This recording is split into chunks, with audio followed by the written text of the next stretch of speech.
nakaupo? Nandyan po ba kayo sa loob ng malaking bahay at malawak na bakuran?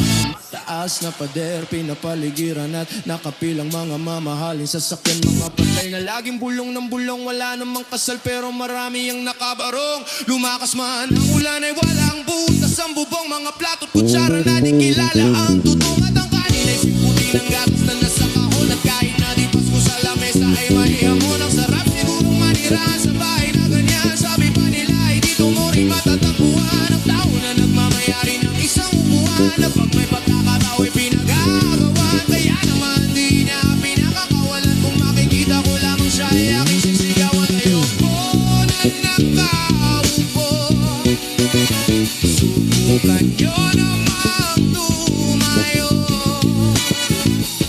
at baka matanaw, at baka matanaw nyo tunay na kalagayan ko.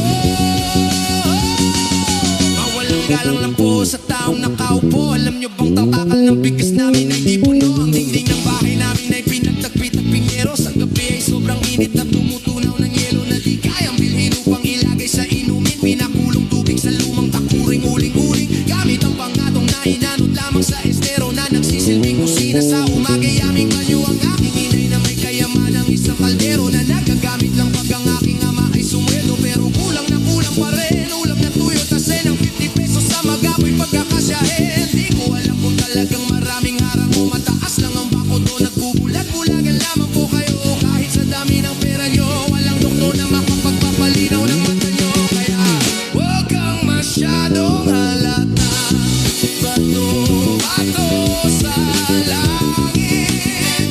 Ang matama ay huwag magalit. Oh, bato-bato, bato sa langit.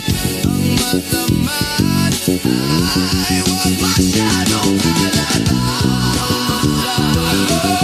Huwag kang masyadong halata.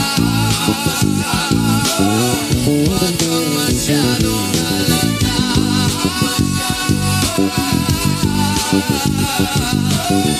Oh,